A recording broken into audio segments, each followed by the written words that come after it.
What's up, everybody? This is your girl, OTR Diva. And if you're new watching my channel, please hit the subscribe button. If you want to know about new videos posting, please hit the bell. My hair look a mess because I just came back from shopping, so it looks a mess. Can't wait till I get home to get it done. And it's going to be pink again. Just love the pink.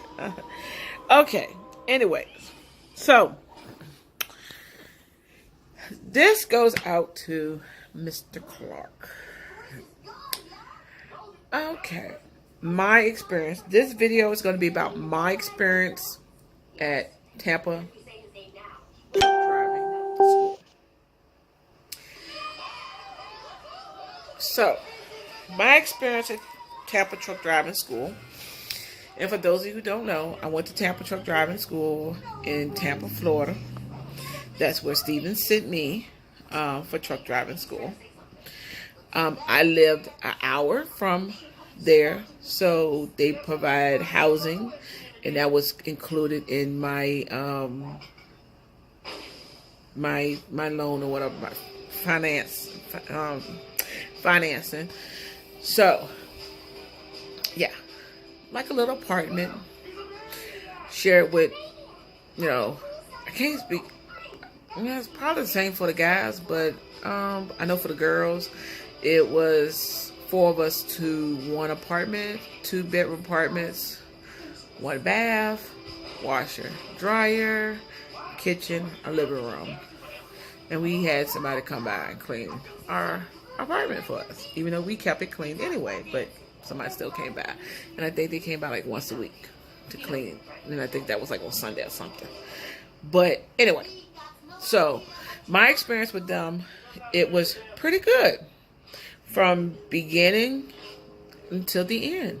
Until this day, I still talk to some of the people at Tampa Truck Driving. I let them know about things that's going on with me, or how am I talking about Tampa Truck Driving School and everything like that. So I broke it down in like in 3 videos of Tampa Truck Driving, because you have you go to school for 3 weeks. The staff there is, like I said, very, very nice. Open door policy. If you have any problems or anything like that, they're willing to help you and stuff like that. Basically, your first week is just in the classroom. If you did not get your permit prior to getting there, the first week is basically studying for your permit. Studying for your permit. Studying for your permit. If you were like me and got your permit ahead of time, then you could study for your endorsements. I studied for my tanker endorsement. I know this time when I come back home, I am going to shoot for trying to do my hazmat. I'm going to shoot for my hazmat endorsement. Not quite sure if I really want to do that yet, but I'm planning on trying to do it. But if I don't do it this time going home, somewhere in the near future, before this year is out, I am going to go for my hazmat. Let's see. The big boss there, named Sean. He is very cool, very down to earth. He means business, but at the same time, he wants you to have fun. He wants you to learn exactly what they're teaching you there. They want you to know. They want you to learn what you need to learn to pass your CDL.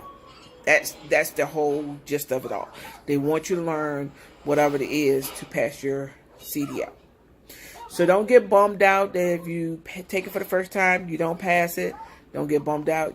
They will let you practice there until you pass it. Me, I didn't pass it on the first go. I passed my pre-trip on the first go, and I failed my maneuvers. So I stayed a couple more days, went to practice and everything like that. And I nailed it on my second time. I didn't have to do my pre-trip. I just had to do my maneuvers and my road. So, that was good. I nailed it the second go time. But like I said, from the instructor on the first week, cool. You have people that I know some of the names there, but I know Sean, he's the big CEO there. They do have a sister school, which is in Tennessee. I went there and did a school visit there with the other Sean there. So there's two Seans. There's a Sean here at Tampa Truck Driving School, and there's one in Tennessee. But the one in Tampa, he's cool and everything. I didn't really see any bad issues, or I didn't really have any complaints or any issues with anybody there. I know while I was there, somebody did get kicked out of the school because one of the big things you don't do is get out the truck and don't park the truck. Don't set the brakes. And that's what happened. Somebody didn't set the brakes, and the truck hit another truck. Yeah. Not cool. But other than that, no issues. My thing is, if you don't pass, you got to be practicing. And if you're there during, your time to learn a maneuver, you need to be practicing, not lollygagging, on the phone or texting or whatever, when you have lunchtime, yeah. But other than that, do your maneuvers. Get in the truck, do your maneuvers. They got it set up whereas week 2 is one location and week 3 is on another location. But you can see, you out on the same concrete or pavement, and week 3 is, on the left of you, and, and week 2 is on the right of you, but in front of you. But, get out and just practice. That's the only thing I can say, practice. Other than that, like I said, I had no issue. Tampa to me, cool. It's easy. 3 weeks. They help you. They, if you tell them where you're weak at, like for me, I ain't gonna lie. My weak part was, which still kind of is, straight back. I get straight back, but sometimes I get in my head and I don't know what it is, but I get in my head and I overthink it and I end up messing up straight backing. But I can get it, but I understand it. But one of the things I really needed help with when I was there was the simple fact of offset. I could offset from left to right, but when it came to moving from right to left, I couldn't get that bad boy until the last, not even the last day. My second time had to take that test. That day I practiced and I practiced and I practiced and I nailed it. I was like, oh, that's what it was. Somebody actually took the time to be in the truck with me and utilize not only the instructors there, but utilize your classmate. You might have somebody who is strong in whatever maneuver you're doing, and then you might find somebody who's weak at it. Help them, Other than that, there's no problem. I know my second week, we cooked out because we were done. We cooked out there on the second week. Third week, that was the thing. You want to be able to do your road test and everything and blow that horn to let them know that you passed. So, yeah. I like to cry because when I did my maneuvers, I thought I didn't make it, and yeah, I like to cry. But so week 1, like I said, is classroom. That's studying for your permit. Week 2 is straight backing. They show you how to, if they still have manuals there, they show you how to go from, second gear. They show you how to shift it. That was my first time I was shifting a gear before, because I've never really shifted a gear. I've never been in a manual car. So they show you that. They show you offset. They show you angling. That's all in week 2.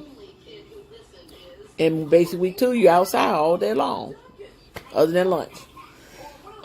Week 3, they show you alley docking. And you're doing a road instructor. Road instructor. You're going out on the road with an instructor, you and some other people. So you can get the hang of that. And then when you're done with all of that, at the end of week 3, you take your CDL. So, that's how it goes. So don't overthink Tampa truck driving school. To me, they were good. I love everybody there. I had no problems with the staff there. Most people I know that went to school with me, they're here with me at Stevens, and they didn't have a problem with Tampa truck driving school either. Now, this other question that you asked me about, the sleep apnea. How Stevens would... If you have sleep apnea, matter of fact, let me go back. Your first week at Tampa truck driving school, if you're coming with Stevens, you're gonna do a Stevens DOT. They're gonna have a DOT person from Stevens come there and do your DOT. Tampa truck driving wants you to go out and get your own DOT physical. So yeah, you're gonna pay for that one. Go out there and get it just to have it in your pocket. Because I have Stevens plus mine that I paid for. I have 2 with me. So yeah, but the reason being do you go out to pay for it is just because if you don't qualify with Stevens DOT, you have your DOT card and they can place you with another company. So with that, go get that one. Then I think it's like the second day of class, like that Tuesday, Wednesday or something else like that. The DOT for Stevens will come and do a DOT physical on you and stuff like that. So, and then if you've passed with them, they'll give you a car. Now, if you have sleep apnea, and you have a machine, bring a printout of your sleep apnea. I know for me, I have sleep apnea, so I actually have my machine with me. Well, I went to Stevens, and then they said that I needed to do a sleep apnea test. Well, I didn't do the sleep apnea test. I had my machine sent to me when I was done with my training, and they took the chip in my machine to see was I in compliance. And they put me on a med hold for like 3 days or something until I was in compliance. And then like now I got to go back and do my DOT physical now, because they only gave it to me for 3 months. So I had to go. They had to take my chip out of my machine to read and make sure I am in compliance, which I pretty much should be, because I've been going to sleep with this thing like it's nothing, like it's my boyfriend. Me and my boyfriend go to bed every night together. That's what I call it, my boyfriend. So we go to bed every night together. So just make sure you have, if you do have one, make sure you have that with you. Also, the test results of your sleep test, bring that with you as well. Okay, so this is what my sleep apnea machine looked like. This is what mine look like. So I take the chip, which is somewhere on this side over here. I take my chip out of here when they need to read it and stuff. I leave my sleep machine in the truck, and I take the microchip into them for them to see it, so they can tell me if I'm in compliance or not. But this is my machine.